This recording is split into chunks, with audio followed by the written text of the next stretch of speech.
Jo, čaute, moje meno je SDR, dneska vás vítam pri ďalšom videu. Ľudia, dneska tu máme nové videjko, máme tu zase opravu iPhone 6s, máme tu konkrétne takýto iPhone 6s, ktorý je popraskaný, je to telefón môjho spolužiaka, chcel ho opraviť a na opravu použijeme telefón z minulého videa, tuto hore v karte. Takže dneska si z tohto dáme vonku displej, namontujeme si ho na tento a pozrieme sa, či ten telefón bol ešte niekedy opravovaný, v akom je stave vnútri a ak bude zlom, tak ho skúsime opraviť. A ešte predtým, ako video začne, choď prosím dole pod video, ale je like a odber na toto video, ktorým sa dostanem stovky konca tohto roka, tak im pomôže na mojej ceste a poďme rovno na to. Takže, na začiatok budeme potrebovať pár vecí. Prvá, alkoholová fľašička na lepidlo, 3 bity, konkrétne Pentalope, aka 5 cipa hviezda 08, Philips 000 a možno Flat 2.0. Samozrejme, že ešte nejaká pinzetka, nejaký pry tool na otváranie a možno takýto suction cup a piky. Takže, poďme si rovno otvoriť tento telefón, potom si otvoríme tento telefón, dáme si signál do display, prehodíme iba tlačítka a pozrieme, či všetko funguje. Začneme tým, že si telefón zoberieme si tú 08 a vyšrobujeme tento jeden šrobík, pretože ten druhý šrobík tu ani není. Neviem, kde sa stratil, takže iba vyšrobujeme šrobík, berieme pinzetku a šrobík vytiahneme von. Teraz môžeme zobrať pik, vložiť ho tam, otvoriť si ho, oh yes, a iba takto jemne prejsť po hrane.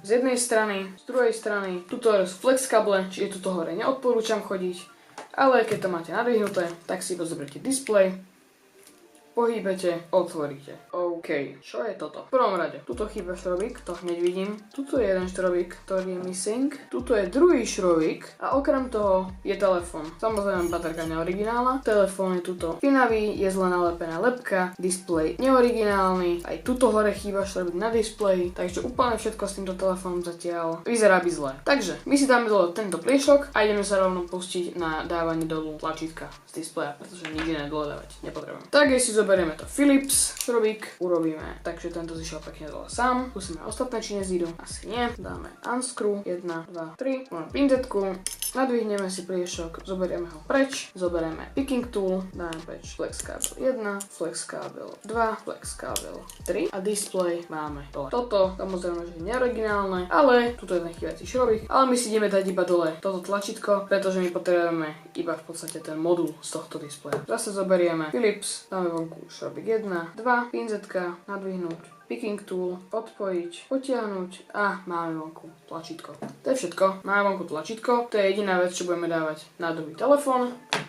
A poďme si teda otvoriť rýchlo tento telefón, dať si z neho dole displej a vymeniť tlačítko.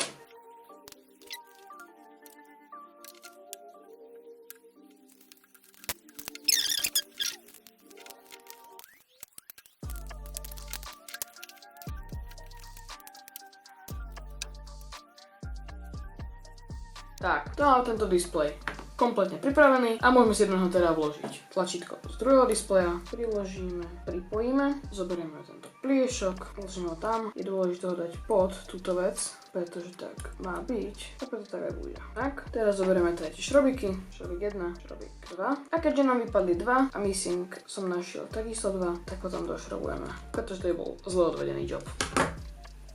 Takže, displej máme kompletný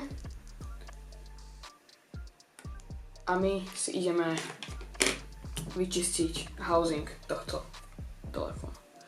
Takže v prvom rade by som si asi bez alkoholu iba takto prešiel týmto